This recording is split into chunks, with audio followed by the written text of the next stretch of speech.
I want to teach you some formulae that drive a lot of decision making in grad school applications. So let's take a look at those. You should be seeing a screen that has 4 formulae on it. Okay, excellent. Thank you so much. So I'm going to walk through these. Specificity plus flexibility equals admission. When you apply to grad school, I need you to understand that you must be specific and flexible. The specificity shows you're not a freshman. It shows that you've thought about this enough to develop some interests. But the flexibility is necessary to show that you're not a jerk and that you'll be receptive to the educational process. Graduate education is transformative. What you think you're going to do is not what you actually usually end up doing.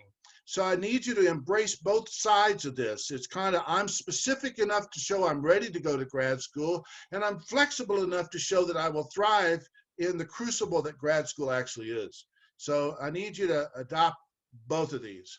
Next, for those of you headed to the PhD, I need you to understand that a PhD program is a training program. It's not an intelligence test. So when you go to a PhD program, the people you're around are going to seem so advanced, they're going to be scary to you. It doesn't matter. They're not advanced. They're just ahead of you in the program. In medical school, they say this. They say, see one, do one, teach one. So grad schools, in particular PhD programs, are like that. So I want you to, if you grasp this, it'll actually solve a lot of problems for you.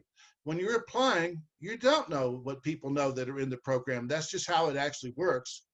Number 3, capacity plus zeal equals admission. Now, you'll hear from some people that zeal is all that's required, and that's simply not true. I am here to tell you the truth. You got to have capacity and zeal. If you have only one of those, have capacity, because that's the one you're going to get admitted on. But the students who are attractive have capacity plus zeal. And then number 4, let's not do magical thinking. I will teach you many ways to make your grades look better and many ways to make your GRE scores look better. But let's not do magical thinking. All right, moving back to the next thing. I want to see what's down here. Okay, thanks. All right, so first I want to bring up this topic of should you go to grad school at all. And so I think there's lots of great reasons to go to grad school. Hey, Don, we got a quick question here. Yeah. Lisa wants to know, can you define what you mean by capacity and zeal? Capacity means you can do the work. So that just means that when you arrive, that when they give an assignment, you can at least figure out either how to do it or how to start it, then get help to finish it. And zeal means that you show up early and you stay late and you ask lots of questions. So, sometimes people will tell you that you only need one of these. If you only need one, it's capacity. But in my mind, you need both. So the capacity is the capacity to do the work. You are ready. There's no remedial sections in grad school. You're supposed to take care of that. I take that back. There's some ways to get around stuff you need to do remedial, which we will actually cover in a minute. Does that answer the question, Nate, well enough? Okay. Yes. That sounds good. Thank you. All right. So the question on the table is, should you go to grad school? I think you should go to grad school. I think there's a bunch of good reasons for it. First of all, it leads to really cool careers. There's a ton of careers that you can only get by going to grad school. Going to grad school is one of the only remaining guaranteed trips into the upper middle class. There's lots of ways to get into the upper middle class. Many of them are risky. Grad school is one of the least risky routes. You may not care about that, but that's the truth. You get to think about more interesting things in grad school compared to a baccalaureate degree. There's always outliers, and there's always some really brilliant genius that doesn't need to go to grad school. And I'm talking about generalities. So grad school leads to that.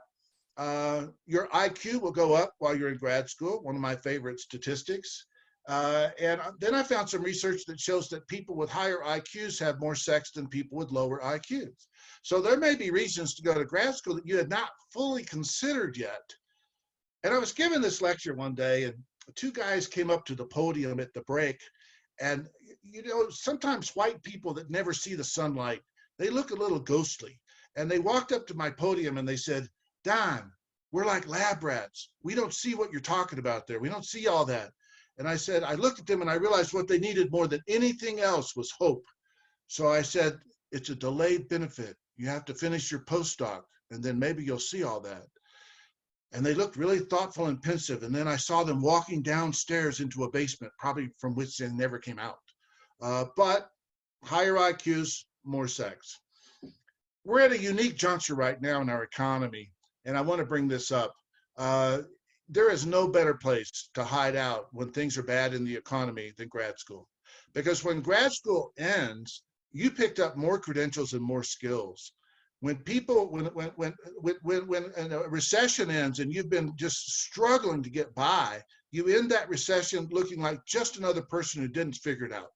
So it's a great place in particular right now to go because I think this emergency that we're in is actually going to last quite a while. So these are some of the reasons to go to grad school. There's another thing I want to bring up, especially for PhDs, is a concept called the alt-ac community. Hey, Don. Yeah, go ahead. I've got another question. I've got a question here. Do you think the current situation will affect how admissions work? And then I have another one after.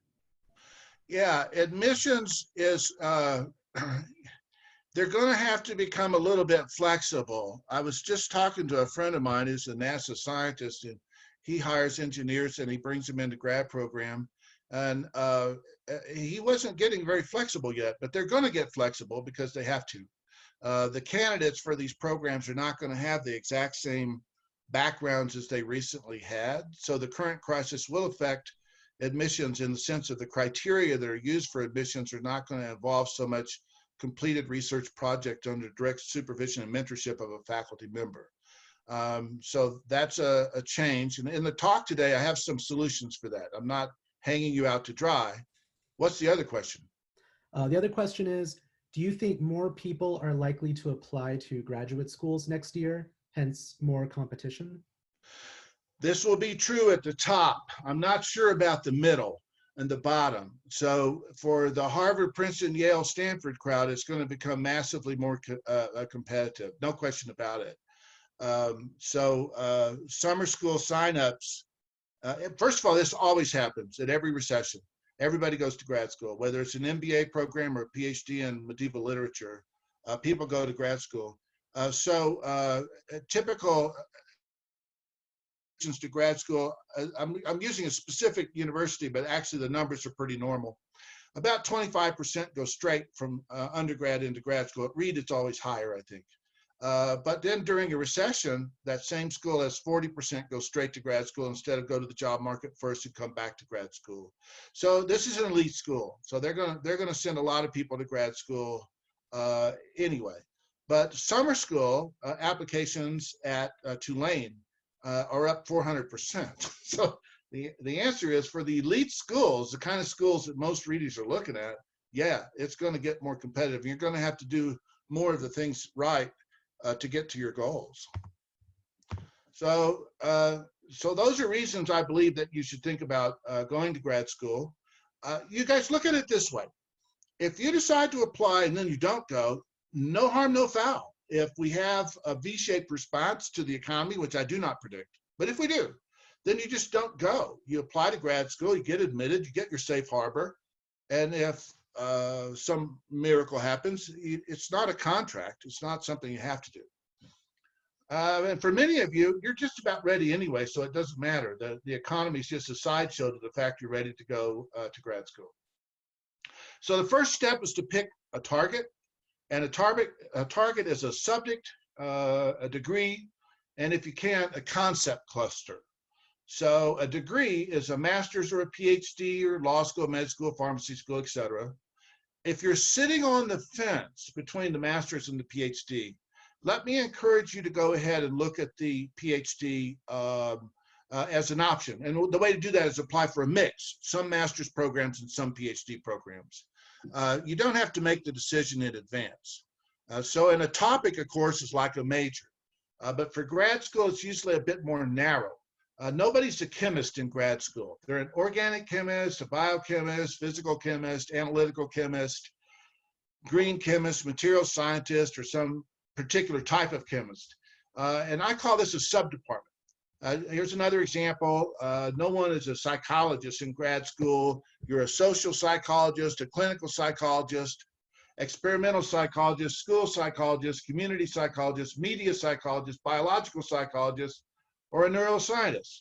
So this is normal. In grad school, you don't actually associate with your whole department. You associate with your people, and your people is that sub-department. So let's narrow down your target just as an exercise. So even if you're a freshman and you signed on to this to see about some ideas to go to grad school, I want you to make some decisions. What is your target? And so in as few words as possible, I want you to say, what is your target? So let's take a quick look at this as a process. We're gonna all do, and we do not have that option.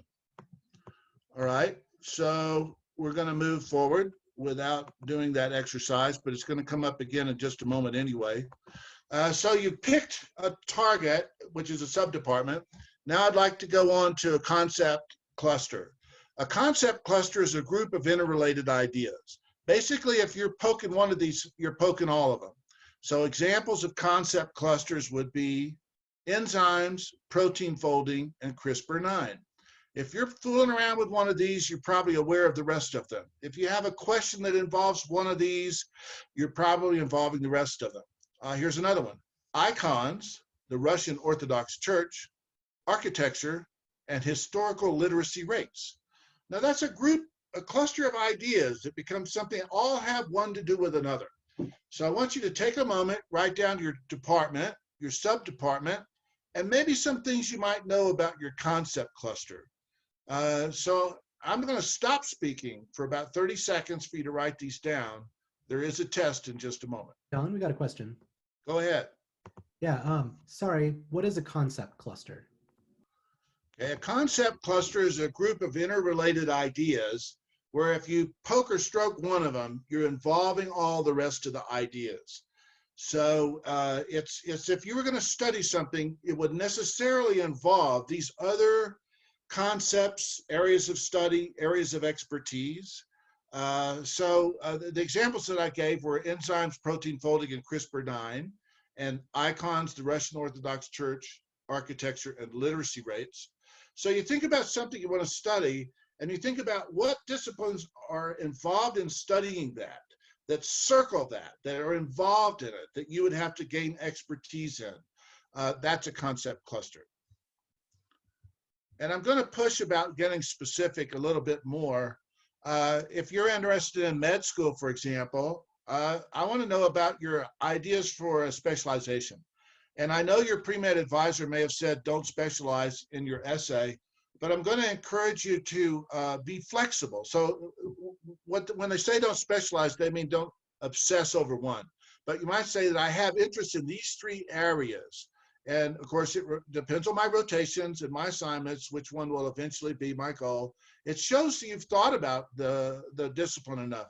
Law school, I want to know, you interested in corporate law or immigration law? No one's going to hold you to this. This is just a place to start. So I hope that makes sense. And then I'm going to take it one tiny step further. Some of you that are ready to go into, for example, a PhD program, you'll be able to name your influences. So you might be able to say something like, I read, follow, and admire Wilson from Yale, Gubansky from the University of Washington, and my mentor, Dr. Johnson at Reed College. So that's naming your influences. And academics can do this. So what I want you to do is write down an outline of, if you met somebody who didn't know you and they said, what do you think you want to study in grad school? This is like 3 to 4 sentences that answers that question. So I'm going to pause again for 30 seconds, and then we're going to assign people to small rooms, and I'll get into that in just a moment. So I want to just talk to you about building a list, because once you have a target, you got to build a list. And you have a handout on this. I don't want you to look for it right now. Oh, I totally forgot something. I apologize for being disjointed, but I wanted to show you something that's important for you to know. and that's the unemployment rate and earnings for the PhD. You will hear some people tell you, family members tell you, oh, don't get a PhD, you'll be unemployed. It turns out that there's nothing further from the truth. The unemployment rate for PhDs is 1.6%. The unemployment rate for doctors, lawyers, dentists, and veterinarians is almost statistically identical, 1.5%. These are massive data sets, so the difference is significant. You know, the unemployment rate for PhDs is lower than the unemployment rate for CEOs. So if you got a job as a CEO, no one would run up to your mother and say, oh my God, this is terrible. Don got a job as a CEO, they're all unemployed. But I guarantee you, if you get a PhD, someone will go up to your mom and say, oh, all PhDs are unemployed. Well, you know what? CEOs are more unemployed than PhDs. So this is a little data set for you to look at. Your handout has more on it. For example, it has the first job after the PhD. For industrial positions, it's 100,000. That's the very first job they get after they finish the PhD.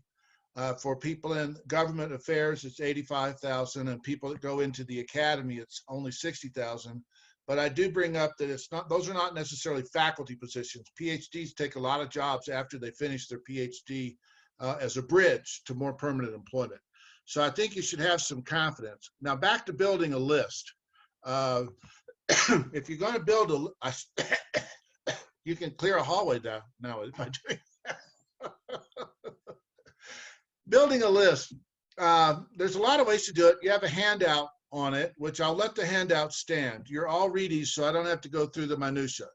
But I want to say this, faculty are your best first stop to build a list of target schools. I can't stress enough how important it is to make faculty partners in your process so that they're involved in helping you build a list, helping you think about what you're going to do in grad school and all these other things. And this is true whether you want an MBA or a PhD. I think you need to really involve faculty.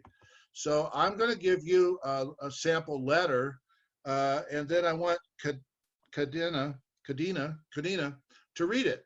A sample letter of what would it look like, and you can take a picture of this with your cell phone if you want. Here we go. Kadina, can you read that? Yeah, I can. Dear Dr. Wilson, I wonder if you would have some time next week to discuss my grad school plans with me. I need help refining my target, building a list, understanding how to think about rankings, understanding career options, including Alt-AC, seeking funding, Alt-AC, seeking funding and understanding graduate school culture and how it differs from what we're used to here at Reed. Any advice you could share with me would be appreciated. I can Skype or Zoom with you pretty much any day. What works for you? Standing by, your name. Okay, so that's pretty much the beginning of your building out of a list. I have a handout that will get you deeper into resources, but I'm a huge advocate of faculty being the source of this. And then the next thing that you need to do, especially if you're in STEM, is reach out to those faculty. So if you're in STEM, if you're headed for the PhD in STEM, it's normal to write to the faculty. It doesn't mean they'll write back. It's just normal to write to them. Now, I have a few caveats on this. Don't write to people who have on their website. I do not respond to queries from students, prospective students. You don't become a pest. If they have that, you skip that faculty member. You can apply to them anyway. But you don't write to them unless your mentor says, contact my buddy at the University of Chicago, and then you just ignore that thing on her website and write to her anyway. But writing to faculty is normal. There's kind of three parts to it, a little bit of flattery, bona fides, and queries. So I want to caution you about flattery. A little bit of flattery is all you need, a tiny little bit, and it's optional anyway. Your research has molded my interpretation of the field. Done. Okay, don't make that a paragraph, make that a sentence. My advisor recommended I look at your work, and I'm so glad she made that recommendation. Done, no more. That's flattery. Bona fides means, in Latin, it means good faith, but what it really means is your credentials. So how can you state your credentials in the shortest amount of time? We're talking about a sentence or two. Do not send your CV to any faculty. Do not send a paper you wrote, okay? This is a professional email from one colleague to another. That's the mentality of it. You're not a beggar. You're not trying to get a job. So you're looking for fit and match. So bona fides would be you've done undergraduate research. You've read some of their works. You're a hot shot at Reed. You're on all the dean's lists and things like that they have. That's bona fides. Bona fides is optional. And the third part is queries. Now, the queries are what separates good applicants from lame applicants, because lame applicants will write and say, how do I get into your program? What are the most important criteria for getting into your program? How much money will you give me to go into your program? That's lame applicants, and there's tons of them. Faculty receive these queries from students all over the world every day. I'm going to give you some examples of the kinds of queries that have a higher response rate in the positive. I want you to write stuff that's, well, first of all, be legitimate. It's not a trick or a technique. It's you are legitimately seeking fit and match, your interest aligning with that program. Now, I have one point for you that's important. You will mold yourself to the grad program you're applying to, not the other way around. So don't write to some program and say, I want to do X, are you going to let me? And I see this every day, students doing this. No, you write to them and say, this is what I've done. Would a student with this background be attractive to your program? Would I be able to come in and be a contributor in your program with this background? So that difference is important. I'm going to show you some examples, and I would like Layla to read them. Here we go. Layla, can you just read these paragraphs? Take your time. When you're ready, go. Can you hear me? Yes. Okay. In the course of my research, I came across your name often. I read your Read a little research on... slower. You're a dramatic radio personality. Great, okay. I read your research on the rise and fall of Mesoamerican cities and your analysis of religious strife and the microclimate change as factors. My own research is into mapping Mesoamerican cultural exchange through artifacts, in other words, concentrating on the physical record, whereas your approach is much more interpretive. Would a student with this background be interesting to your program, or do you think I need to pursue more classwork related to the factors you work more closely with? I am confident that I can learn your interpretive methods through reading and apprenticeship. What is your advice? May I ask you a few questions about your program in philosophy of science? I am attracted to your interest in the history of evolution and its influence on modern theology. I see few scholars focusing on this area, at least in recent decades.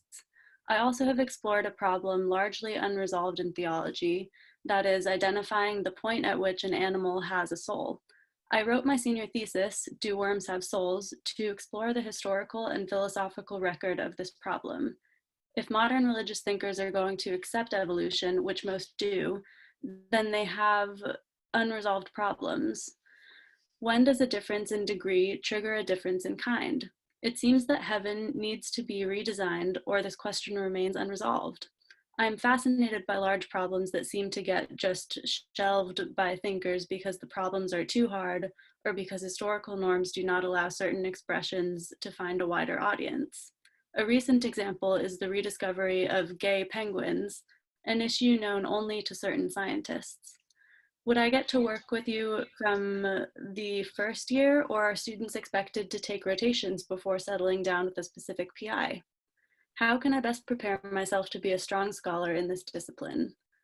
I understand your doctoral program requires reading ability in 3 languages. English is my native language, and I have 2 years of Latin, which I find useful in all areas of scholarship. Would I be able to join the program and take German, which would be the obvious language to add, in my first 2 years of grad study? Would that be allowed? My goal is to become a faculty member in business, in marketing, and to be precise in the quantitative side of marketing research and analytics.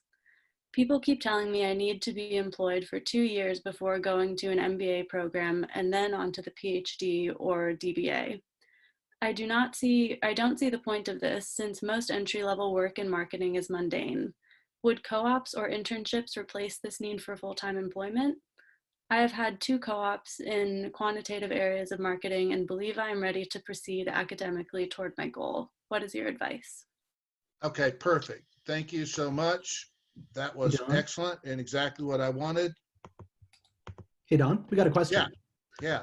Aren't these emails too long? This person's always been told to keep their emails very brief when reaching out to faculty. How true is that?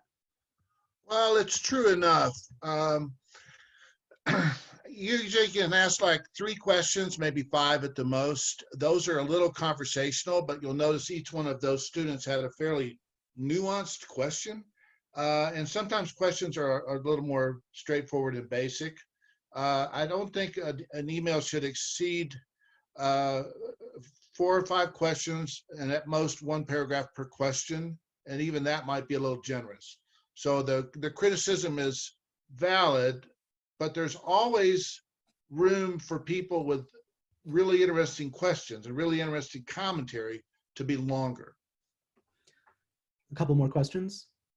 One, will we get a copy of this document with the example emails? I kind of wanted you guys to be taking pictures of these with your phones. They're also, I guess the answer is yes, Nate. I'll email them to you and you can email them to the students. Sounds good. One more question here.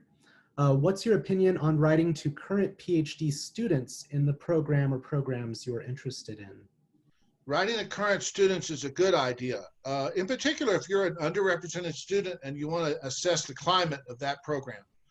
So if you're a woman in STEM or African-American in an area where there's not a ton of them, then the way you do this is you actually find a student that you think would give you a response that would be valid to your concerns.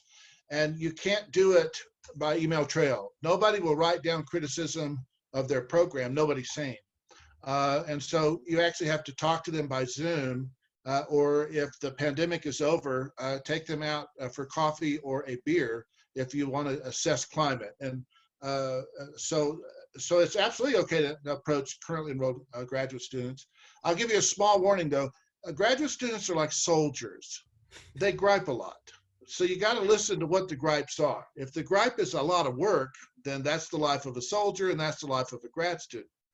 If the gripes are, it's unfair here and certain people are favored and other people, never can get resources and can't get, computing time or whatever it is they need. Those are the complaints you need to listen most closely to. And grad students, they're used to these queries. You're not being weird or odd by saying to somebody, hey, can we just talk ourselves on Zoom? I just have some questions about the program and the fit and some questions I want answered. That's absolutely okay. Anything else? Yeah, we got a couple more here. First, how detailed can the questions be? Like very specific mechanisms and methods that they work on? Well, used to you couldn't ask somebody what they were going to do next. And that's kind of changed. Science has gotten, I don't know how to put it, maybe more incremental would be the right, actually accurate comment. Science has gotten a little less jealous of ideas and more respectful of work. So you can actually ask a grad faculty member, a full professor, hey, what's upcoming for you? And they'll answer you. And also you look online, they used to never put this. They would say projects in development. They'll say projects in development now. So you can get as specific as you feel comfortable getting. And they'll either respond or they'll say, well, watch for that article. It's coming out in the spring. I mean, if they don't want to do it, they won't do it. I hope that's useful. I've never seen a student ask a question that I thought was too persnickety. Maybe they do, but I've never seen it. And Don, we got one more. How early on should you begin emailing professors? That's a really good question. It's absolutely okay to start emailing professors in the sophomore and junior years. And so most people do it as part of the application process. So they'll start doing it in August. So whenever a faculty member sees these emails, query from a prospective student, they see them in August, that's a normal part of the application cycle.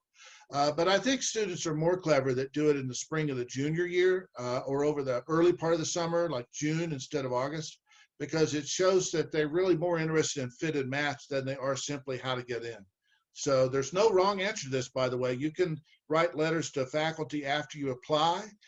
You can apply to a grad program, go visit it, and then turn right around and write a follow-up action where you say, I recently had the opportunity to be on your campus and meet with Drs. Wilson, Lee, and Wu, thus further cementing my interest in your program for the following 5 reasons. And then you can write a little mini essay, 5 more reasons you belong at Duke. So there's no wrong answer to this. You can start as early as you want, and you can even do it after you apply. Great, thank you, Don. We've got another question just came in regarding current situations. When would you recommend that students reach out to faculty members during COVID-19 transitions? Faculty members are navigating transitioning to online classes. Yeah. Could that impact how faculty members respond to inquiries? I think they should do it now. The correct answer to this always is now. You know, if you watch the history of Dear Abby, and nobody does anymore, but if you ask Dear Abby, when should you write your thank you notes if you got married and 2 years have passed? And her answer is always the same, now. So if you met a faculty member at a conference 18 months ago, then you didn't talk to her until now, the correct answer is now. So I want to move forward. I got something kind of important to put up on the board here. But you guys, I want to, on these letters, don't send the first one you write. Go sit down with a trusted faculty mentor or the Center for Life Beyond Read and say, I'm about to push send on this. Is this okay? I'd recommend that you get 2 or 3 of them reviewed before you turn yourself loose on the academic world. It's just a matter of judiciousness. Now, I'd like to draw something if I could. So I'm going to switch to the whiteboard, and I'm going to talk about the calendar. And the calendar is a very, first of all, do you see the whiteboard? Yes? Okay, the calendar is, it's a really big secret. I suppose I just call it a really big secret. And if you manage the calendar correctly, you'll get into grad schools because you know how the game is played. You're doing it right. So if this is a calendar and that's a year and the very top apex is New Year's Day, then this is what summer looks like. It's a little off center. June and July split the half year. So when do you apply and what do you do? Well, you got to back off using the PhD as the model. And the medical schools are very different calendars. So if you're in medical school, pre-med, the calendar is profoundly different. But I'll leave that for, you can email me later or talk to your pre-med advisor. But typical deadlines for the PhD are December the 10th, December 5th, December 1st, and into November. And if you're in STEM, even into October. So the calendar, your letters of recommendation are the first thing on the calendar because of timing. Faculty need 6 to 8 weeks to write a letter of recommendation. A 2-week letter of recommendation is considered a rush job. So the first thing you do over here in September is you seek out your letter of recommendation writers. And I want to just walk you through a process for this. Approach faculty not for a letter of recommendation, but for their advice and counsel. I want richer interactions with faculty. It's not a transaction. It's a relationship. And maybe a faculty member gives you great advice, but then says, you know, I'm not the right person to write a letter for you because everything you turned in was late. And I would have to say that. And that's a gift when a faculty member tells you that. But I still want you to approach faculty in September for advice and counsel on your grad school plans. And that's that letter that we saw earlier, which Nate, I will send to you and you can send to the students. Hey, now, Don, one question. Yep. What does this apply to masters? Yes. Well, the deadlines are different. Master's deadlines can even be over here and stuff. So the deadlines are different, but the calendar of being 4 to 6 weeks early for your letters is the same. You will prepare a portfolio for each faculty member you ask to recommend you. And that portfolio is described in a handout I sent you called Letters of Recommendation. I'm a little tight for time, so I'm not going to dig through that. But I really want you to do, it's an afternoon, you guys. It's not a 3-week project. It's an afternoon where you prepare your portfolio for your recommenders. Now, when someone agrees to write a letter of recommendation for you, you have to sell them on what's called your all-in date. So I'm just going to draw a line here. This is your all-in date. So what is that? That's when you intend to have all your applications in. So you need to be 2 weeks early for almost anything. And if you're in STEM, I'm going to push and say that you need to be 3 weeks early in STEM because of the following phenomenon. STEM works differently than humanities. Humanities, you traditionally wait until after Christmas and you see who applied. STEM is looking at each application as they come in. So what you have is de facto rolling admissions in STEM. It's important that you not get up near that deadline. So 2 weeks for everybody, 3 weeks and sometimes even more for STEM, and you create your all-in date. Now you got to go back and sell that all-in date to your recommender. Dr. Wilson, are you going to be able to get my letter in on November the 10th, which is my all-in date? Is that going to work for you? And when you ask about the letter of recommendation, you get an agreement that they will turn that letter in on your all-in date, not the deadline.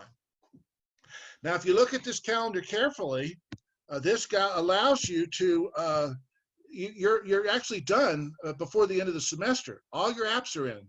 So you have this space right here to go back and try to clean up the mess you made. You go visit your faculty. Dr. Wilson, I know you don't remember me, but I'm in your class. I've not been here for the last month because I've been applying to grad school and working on my thesis. But my grad school apps are all in, and now I'm going to be Mr. Do everything I didn't do before. So it gives you a chance to go back and do that, which then gives you a chance to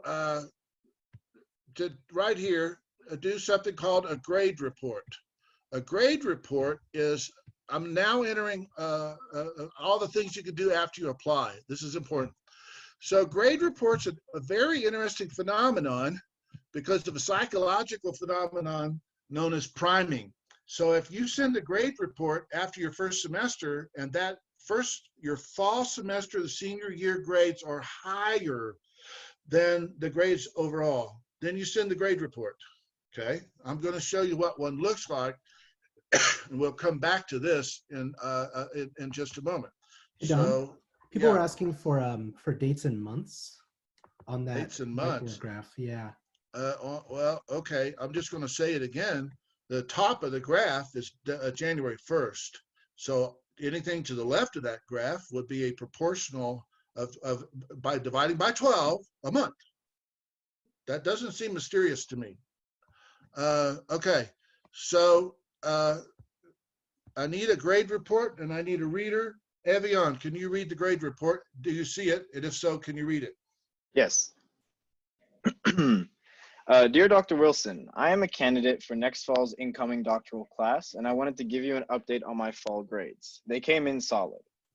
And then class, grade, and I don't think I can read the names of the classes, but the grades are 4.0, 3.0, 4.0, and an overall fall GPA of 3.67. Now, if you had a GPA of 3.45, you just became, by the rules of priming, a 3.67 student. This is, for those of you that are not up on priming, it's fascinating, but let me tell you this, priming works on people who are smart just as well as it works on people who are less smart. And this is the really cool thing about priming. Priming even works on people that know you're doing it to them. So this is a very clever thing to do. Now, at some point in your essays, you need to talk about Reed's grading. Now, I want to make a comment about this. This is, and we're going to send all this to you. This is a redundant, I just took two things and merged them together, but this is the kind of story you need to tell about Reed grades. And whether you're applying to med school or a PhD in theology, I need you to be able to tell the story this way. Evian, can you also read this one? Yes. Concerning my GPA, I want to let you know that Reed College is one of the last institutions in the United States to resist grade inflation. An A still means extraordinary and not good or very good. With a GPA of 3.69, I am in the top 10% of my graduating class, which has a 3.2 average, and have received commendations for my excellence in scholarship each year. Please also note that only 8 students from my college have achieved a 4.0 GPA in the past 25 years, and the source for that is the Reed Registrar's Office.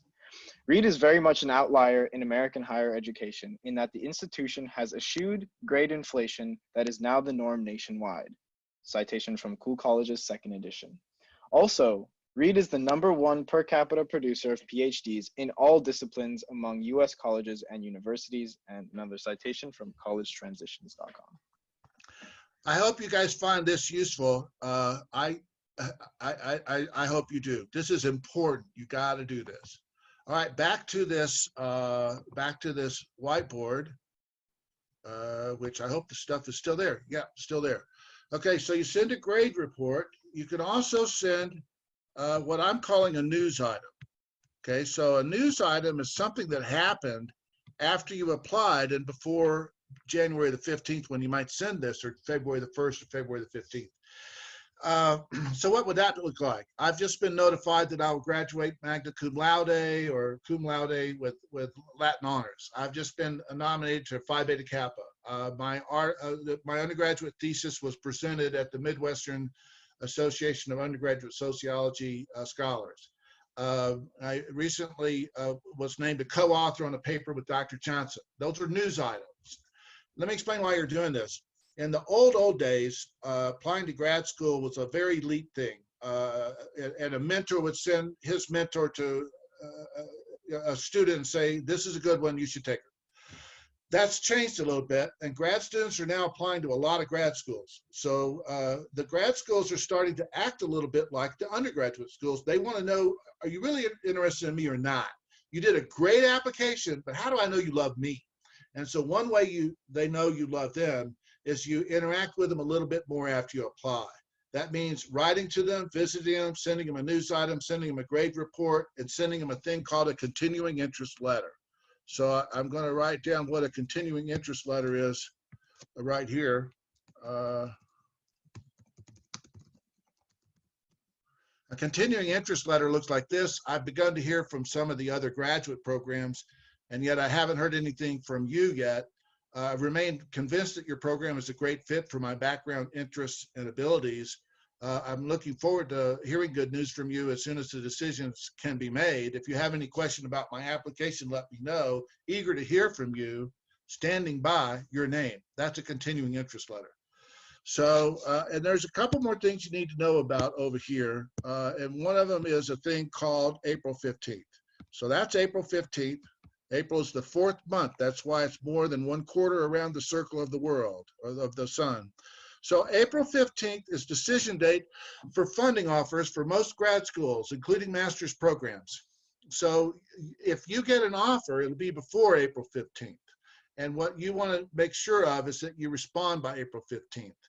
So when you get an offer, first of all, acknowledge it right away, even if you don't intend to go there. Thank you so much for the offer. I'm very excited by this. I'll be reviewing it and I'll get back to you if I have more questions. Always acknowledge it. Don't turn down any school until you have more than one school you like better, because that University of Lower Dusty Nowhere might look really good if they're the only ones that fully fund you for the PhD. And you can play offers off against one another. If you get a high cash support offer from one school, you could write to another school and say, I have another offer that's more generous, but I like your program better. What can we do? So, but I have a warning for you. Do not write to faculty about negotiations without getting a faculty review for that communication. Students can make mistakes without knowing they're making mistakes. So if you write it, sure, but then you run to your faculty mentor and say, I'm about to tell the University of Illinois I need more money. Did I do it right? And there's proper and improper ways of doing it. You want to do it properly and you'll be fine. Now, concerning the year, I want to talk about the fall versus the spring. In the fall, you may be invited to preview days or, some kind of virtual tour, one of those days when you can meet all faculty between 4 and 6 p.m., something like that. That's optional. But if they invite you to anything in the spring, and I don't care what it is, it's not optional. If you're going to that school, you got to go to that event. So you got to get this. Sometimes students will say, oh, I'm working on my thesis. I can't leave for 3 days to deal with this, or I'm working on my thesis. I can't go talk to this faculty member on Skype because it interferes with my workflow. If it's in the spring, you got to do it. Next, you will receive weird phone calls in January and February, and those weird phone calls look like this. Mr. Asher, we're intrigued by your application, but I'm just curious to know, if we were to find some funding for you, do you think you'd be joining us in the fall? What are they doing? They're trying to see if you're interested in their program without writing down an offer. Because if I write down an offer, you can hold that offer until April 15th. So that's why they call you on the phone. So you are Mr. and Ms. Diplomatic in January, February, and March on your phone to convince these schools that you really are interested in them and that they're not your safety school. So let me just briefly address one thing, and that is the exploding offer. You may receive an offer dated February the 5th that says you have 10 days to review this offer and decide. That's an exploding offer. It's not a legitimate practice, and it's incredibly common. So if you get an exploding offer, do not fight it yourself. Go sit down with a faculty member, show them the offer, and get them to write to that grad program and say something that looks just exactly like this. My advisee is very excited about this opportunity to join your program. I couldn't help but notice that the offer expires prior to April 15th, generally regarded as the best practices date for decision making. And I did check the Council of Graduate Schools website, and your institution is a signatory. And as you know, it's an institutional agreement, not a departmental agreement. What should I tell my advisee? And they will back down 100% of the time. So if you do receive an exploding offer, they will back down. This concludes my section of the presentation.